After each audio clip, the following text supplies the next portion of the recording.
Are you crazy? Maybe a little. It's a slight addiction. If somebody will give me the money, I'll buy a property. Our tenants in the back right now are moving out, eh? There are times I think to myself, man, what the heck am I doing? It's very stressful. One of your decisions was crap.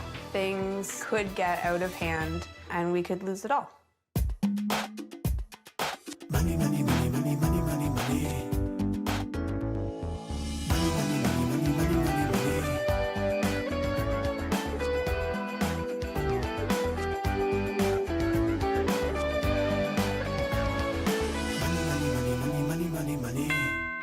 My name is Shelley. I'm 28 years old. I work in a high-end retail furniture store, and we have a daughter, McKenna. My name is Luke. I'm 29, and I work in security. We make around 110 to 120,000 a year. We decided to purchase rental property for the money. We have 3 properties in total. In 2 years' time, I'd like to have $1 million worth of mortgages. We figured that this was a pretty sound investment and that we could retire young. At times, things can be overwhelming. It's always hard to juggle things when you have a full-time job, your wife has a full-time job, you have a newborn at home. You don't know when something's gonna pop up. What's that? You guys got a leak right now? We have massive travel. Takes me an hour and 15 minutes to get up here. There are times that, no, I think to myself, man, what the heck am I doing? I think that the rental properties are a good investment, but when the bills go out, it makes the dream seem a little bit further away. Our paychecks and our rental income goes into the line of credit, and then I'll move money up from the line of credit into the rental expense account to then pay the bills. There should be surplus every month, and that the line of credit should go down. It's not. We've been kind of fighting with the line of credit for the last 2 years. If too many things come in at the same time, then you're using that money to float you for that time period. We don't have much money to back up an emergency, and that's terrifying. I just don't want things to spin out of control where you're missing mortgage payments. You gotta pay $10,000 a year just in property tax. That's a heavy burden. My biggest fear is something major that's gonna cost thousands to fix and we won't have the money, and then what do? It may break us. This month, I'll help this couple protect their #1 asset, their home. I've been solving money problems for over 20 years, tackling everything from high finance to low income. I help people understand money and debt and how to balance it all while keeping a roof over their heads.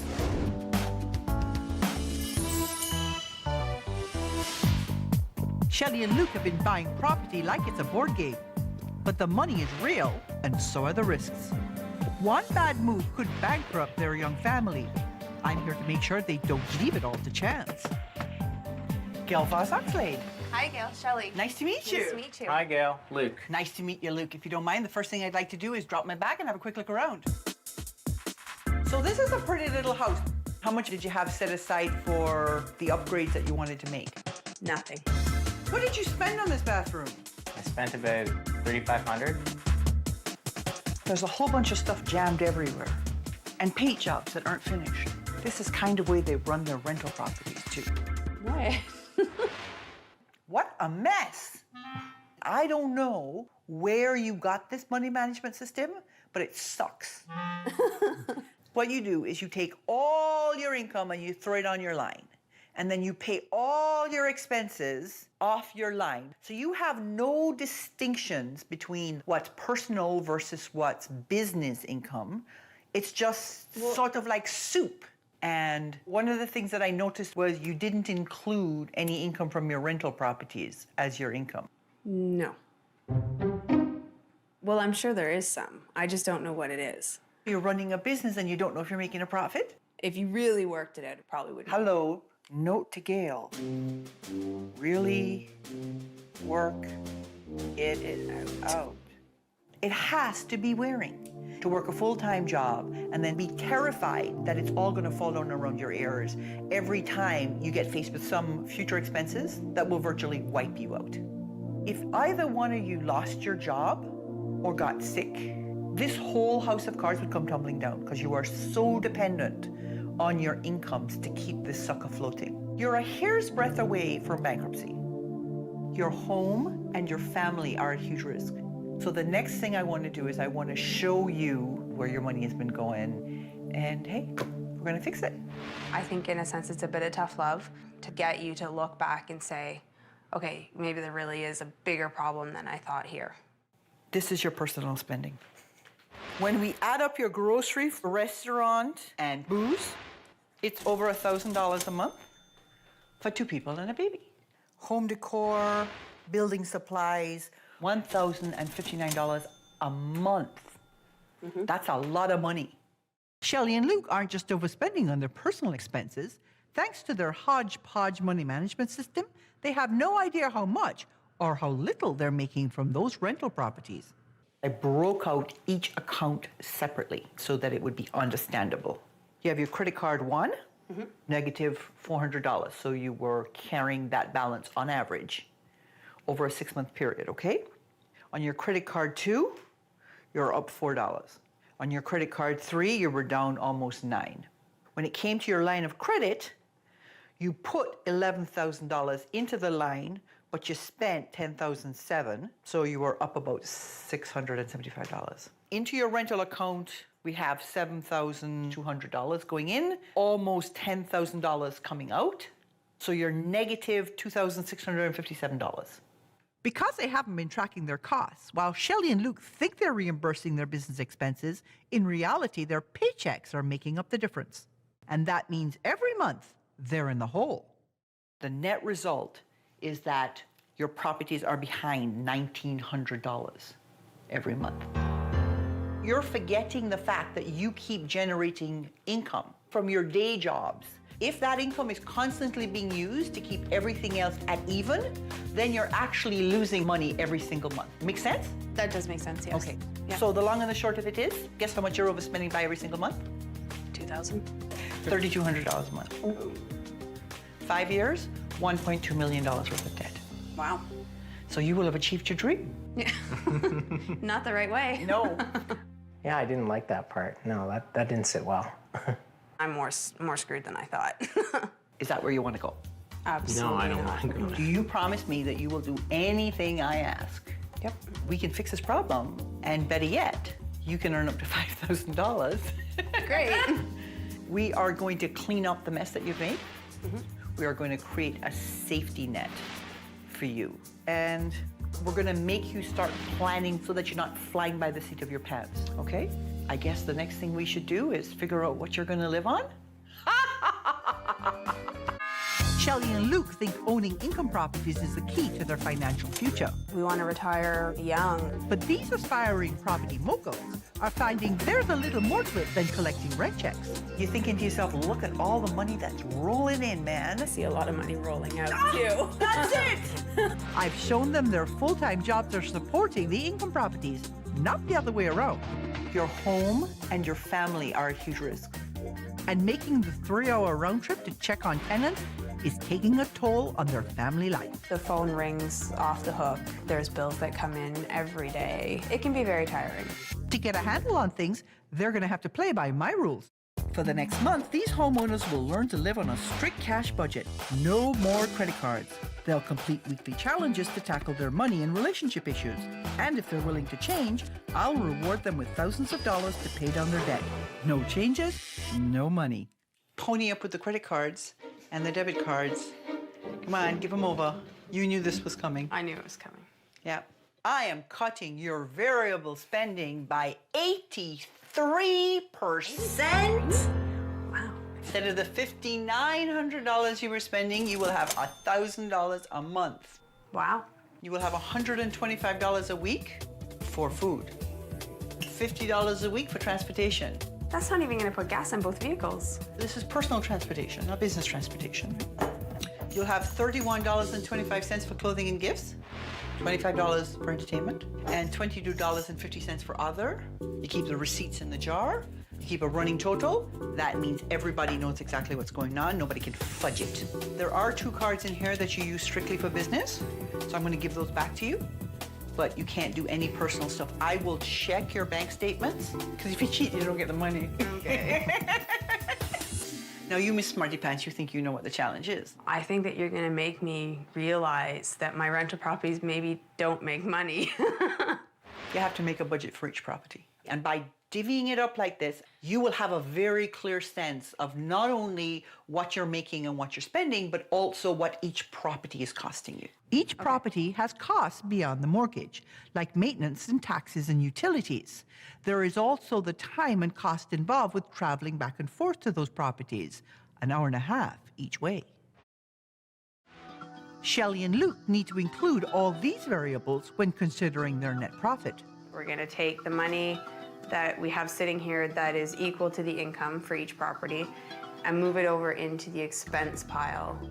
Let's start with the Elora property. We bought this property because it's got a rental unit upstairs and a rental unit downstairs.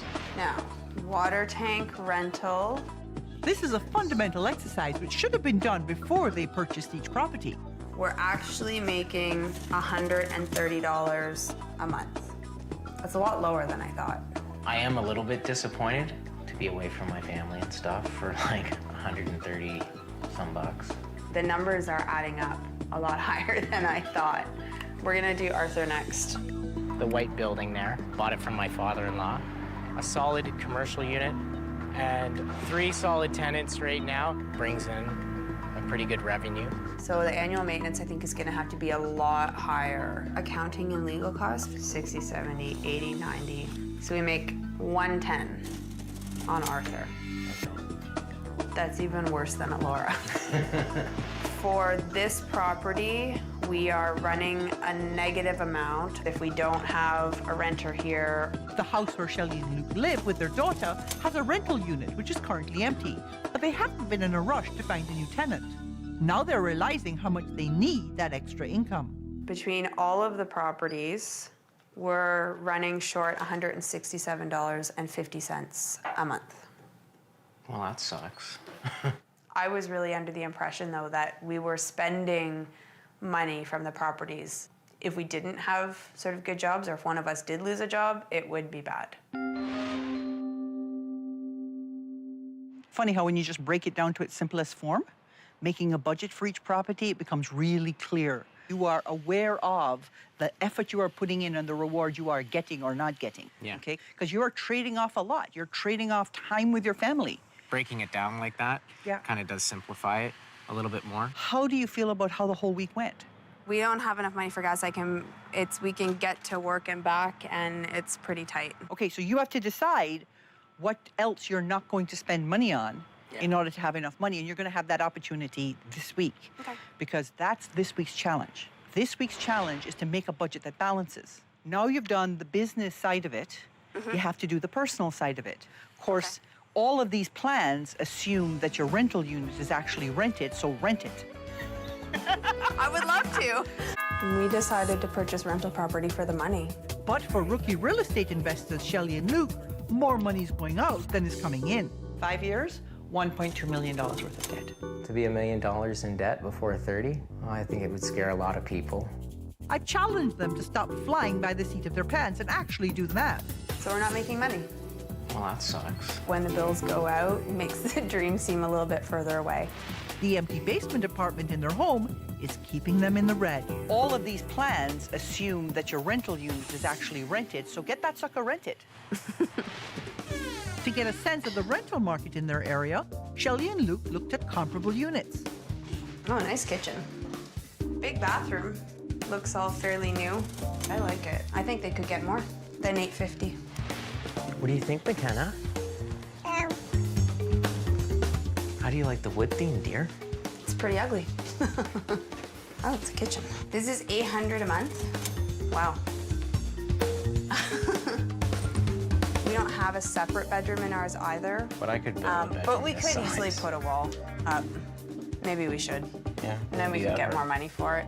We rented our basement apartment for $595, which is on the low side. Their unit needs sprucing up if they want to get top dollar. With a price point and a plan for renting the apartment, Shelley and Luke sat down to get their personal budget in order. I told them to include a modest emergency fund so they'd be in better shape for the unexpected. Because when you own properties, you have to be ready for anything. Hey, babe. Our tenants in the back right now are moving out, eh? I've given a notice for non-payment. I would be filing an eviction notice. They're moving out before I have to go through that process. The process itself is upwards of $500. I mean, he said he'd pay, but I'll believe that one when it comes. I'd rather they move out than I can get it rented out quicker. I mean, that's kind of the ugly side of what can happen. Usually when we have a vacancy, generally the line of credit would take the brunt of the hit. You did a great job on the budget. Thank you. Yeah, as long as the properties are rented. If this becomes a negative, Yes. what do you do? What do you do? Where does the money come from? Where does the money come from? Well, I can't raise rents. That's one answer then. What else can you do? You have some money left in your personal budget. Can I allot some of that? It's your money. You can do whatever you want, but then it has to be a line on your budget. Okay? Okay. During this process, it's made us sort of step back and look at really how we're doing things and really how much money we were throwing away. So there is a significant amount of personal time going into this for which there is no compensation in terms of managing work, investment property, and family. And that's what we're going to deal with in the next challenge. It's a ton of time. I mean, I'm sure that some of our friends look at it and go, you guys are insane, you know? How would you like to be the rental owner of this building? As long as it makes money. Well, you know what? You're going to have an opportunity to find out. I'm sending you a father-son property owner management team to help you determine how you are doing. Okay. You know, I'm kind of excited. Yeah, me too. That is why we're in this beautiful building that we're in, because this is one of the properties that they own. I am hoping you will take good advice. Shelley and Luke's profitable real estate empire was an illusion. Your properties are behind $1,900 every month. I was under the impression we were spending money from the properties. Now they've cut back their spending and straightened out their bookkeeping. And they've realized they can't afford to have a single unit empty. None of this works without that rental money, so get that sucker rented. Even when all units are at full capacity, the costs of managing their out-of-town properties are high. And they spend gobs of unpaid time traveling to deal with their tenants. For this challenge, I want them to look at another approach to becoming successful real estate investors. Shelley and Luke are going to consider the advantages of a downtown property that's only 20 minutes away from their home. Brian and John are property management experts focused on the downtown core. This is very simple. The building takes care of most of the issues. So the only thing you have to worry about is your appliances. Supply and demand is the key to it all. Demand for this real estate is high. So does this property actually then cost the owner of it money on a monthly basis? Well, it depends on what you put down. Like with Right. the new rules anyway, investors had to put down 25%. Right. So generally, any property downtown Toronto that you can purchase with that will carry itself. Also, you gotta look at the type of tenant that this property is gonna attract. Yeah, it's A definitely. young professional, a young Yep. couple, someone that you know is gonna take care of the property and pay the rent. The property is still going up in value, easy to maintain, easy to control, easy to rent, and that's where your life becomes easy. So if we were your clients, what kind of property would you try and put us into? I would probably put you into a small bachelor unit downtown. There are some other options out there that we should consider. If there's an easier way to do it, I'll take the easier road for sure. While considering new options for the future, Shelley and Luke turn their energy to their immediate issue, finding tenants for their empty units. All right, so see you around 7.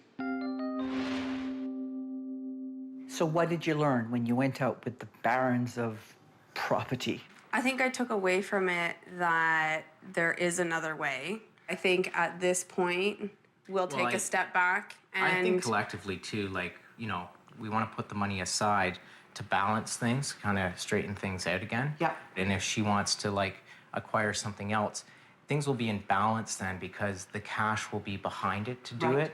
Okay, so how long until you have positive cash flow on the two properties that have empty units right now? September 1st. Okay, excellent. I think that every challenge and everything that we did on the show made us step back and reevaluate. And I think that it is important to reevaluate things and know exactly where you stand. So when we started all this, you were overspending by about $3,200 a month, and you were headed to about $1.2 million worth of debt. You made a personal budget. You're going to stick to your budget. Yes, like our personal bank account right now, like I don't even know what to do with all the money. Nice feeling? It's a great feeling. Yep. It's a great feeling. You made budgets for each of your properties. Yep. So what I want you to do though is I want you to firm up those emergency funds for the properties. As long as you have all those potential stresses on your cash flow, as a family, you're not safe. So you're gonna do that. Definitely. I feel like we're in better shape. We always want to make things improve, and I don't want to take a step back. I want to move forward, and that's what Gail gave us. Now you have the means to create processes that will actually work for you. I'm hoping you will stick to them. Okay, so you did the right thing because you get $5,000. Woo. Thanks. And I also have for you a membership in the Landlords Association. They have great resources. Use them wisely, okay? Come on. Perfect. That's cool. Thank you, Gail. Shelly and Luke increased the rent on the basement apartment to $650 a month, lowering their personal housing costs. With a firm handle on the money, they're feeling less stressed and enjoying their family time even more.